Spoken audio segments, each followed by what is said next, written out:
तो मैं हूं दिनेश किवरा। न्यूज़ टाइम में आपका बहुत बहुत स्वागत है। भारत के संदर्भ में सुप्रीम कोर्ट ने यूपीएससी जिहाद जैसे जो टेलीकास्ट प्रोग्राम हो रहा था सुदर्शन टीवी के ऊपर, उसके ऊपर रोक लगा दी है।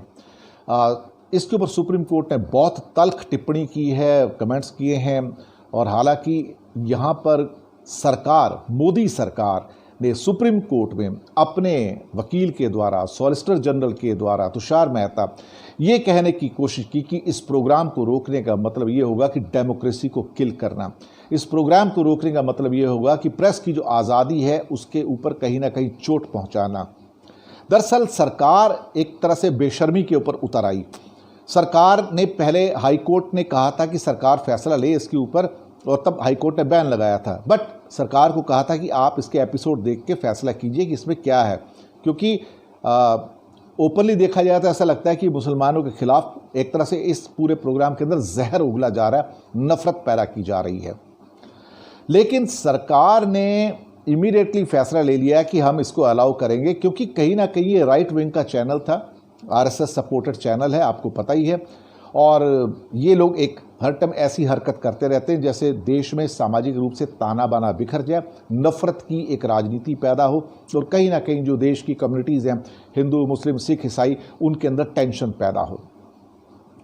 लेकिन सुप्रीम कोर्ट ने जो उनकी तीन जज की बेंच थी, DY चंद्रचूड़ साहब थे, इंदु मल्होत्रा थी और जस्टिस जोसेफ थे, और उन्होंने कहा कि सरकार ने ये जो कदम लिया ये ठीक नहीं लिया, सरकार ने एपिसोड्स देखे नहीं हैं, और यहाँ पर एक पूरी की पूरी कम्युनिटी यानी कि मुस्लिम्स को कास्टिगेट करने की कोशिश की, बदनाम करने की कोशिश की।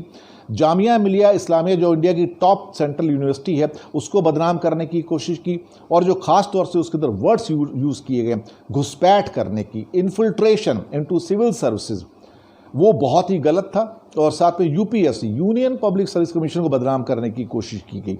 ये इस किस्म की जो नफरत फैलाने का काम इस कार्यक्रम ने किया है, इसको हम अलाउ नहीं कर सकते किसी भी हालत में। सरकार फिर भी लगी रही है कहने में अपने सॉलिसिटर जनरल के द्वारा कि नहीं, पहले डिजिटल मीडिया जो है यानी कि यूट्यूब हो गया, इंस्टाग्राम हो गया, ट्विटर हो गया, उसको हैंडल किया जाए और बाद में इसके ऊपर कहीं ना कहीं गाइडलाइंस बनाई जाए।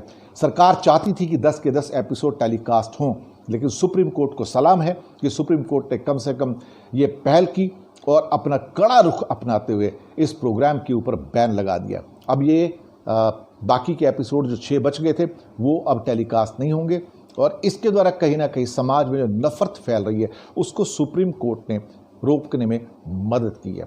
मैं सुप्रीम कोर्ट की इस मामले में बहुत तारीफ करूंगा कि उन्होंने नफरत और जहर फैलाने वाले इस कार्यक्रम को रोका है, और देश के अंदर इसके द्वारा जो सामाजिक ताना बाना बिखर सकता था उसमें उन्होंने मदद की है। हालांकि बीजेपी के दांत तो बिल्कुल सामने आ गए कि वो नफरत को बढ़ावा देना चाहते हैं, और सुप्रीम कोर्ट में उन्होंने ये कहा। दरअसल आरएसएस और बीजेपी की यही नीति है कि देश में कहीं ना कहीं नफरत फैले, जहर फैले, और देश में आग लगे कहीं ना कहीं कम्युनिटीज़ के बीच में। यही हाल चलता रहा तो देश का आगे क्या होगा, क्या कहेंगे हम। धन्यवाद आपका।